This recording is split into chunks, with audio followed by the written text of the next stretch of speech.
মধ্য ফাগুনে এখনো অতটা প্রখর নয় সূর্যের তেজ, তবে দিন কয়েক বাদই বাড়বে প্রকৃতির রৌদ্র রূপ। তখন অবধারিতভাবেই বাড়বে বিদ্যুৎ চাহিদাও। সে সময় পর্যাপ্ত বিদ্যুৎ মিলবে নাকি সইতে হবে লোডশেডিং, গত কয়েক বছরের অভিজ্ঞতায় জনমনে এমন শঙ্কা থাকেই স্বাভাবিক।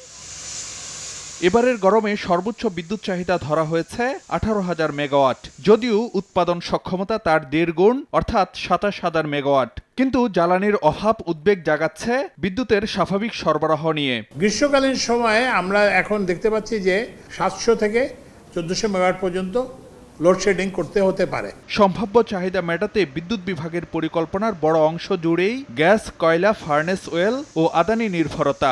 পিডিবির পূর্বাভাস বলছে, গ্যাস ভিত্তিক বিদ্যুৎ কেন্দ্র থেকে 6,200 মেগাওয়াট, ফার্নেস ওয়েল থেকে 3,500, কয়লা ভিত্তিক সব কেন্দ্র পুরোদমে চালু।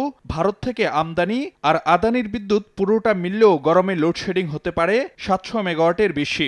তবে বিপুল দায় দেনা, অর্থ সংকট আর অতীত অভিজ্ঞতা বিবেচনায় উৎপাদনের এই লক্ষ্যমাত্রা পূরণ বড় চ্যালেঞ্জ।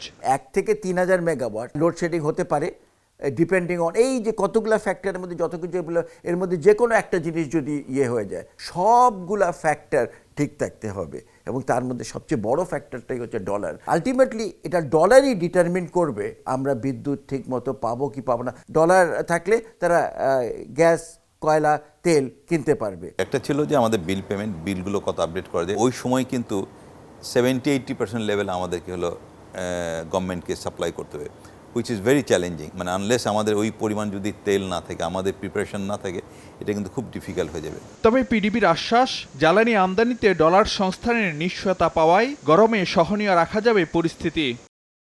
ডলার ইস্যুর কারণে কিছুদিন আমরা একটু সমস্যায় পড়লাম। এখন মোটামুটি কয়লা প্রকুরমেন্টে, ওয়েল প্রকুরমেন্টে আমরা ডলার পাচ্ছি আর কি। আশা করি সমস্যা হবে না, আমাদের তো প্রচেষ্টা আছে। এবার আমরা কিছু প্রস্তুতি নিচ্ছি আর কি পূর্ব থেকে, আশা করতেছি হবে না ওই ধরনের প্রবলেম। পাশাপাশি গ্রাহকদেরও সাশ্রয়ী হওয়ার পরামর্শ দিচ্ছে বিদ্যুৎ বিভাগ। পরিস্থিতি যা ইঙ্গিত দিচ্ছে তাতে স্পষ্ট হচ্ছে এবারও গরমে সইতে হবে লোডশেডিং। আর এই অবস্থার সামাল দিতে নানা পরিকল্পনার কথা জানাচ্ছে বিদ্যুৎ বিভাগ। কিন্তু তারপরও থেকে যাচ্ছে বহু চ্যালেঞ্জ। আর এইসব চ্যালেঞ্জ মেটাতে না পারলে এবারও অস্বস্তিতে পড়তে হবে গ্রাহকদেরই। ফারুক ভিয়া, রবিন, সময় সংবাদ, ঢাকা।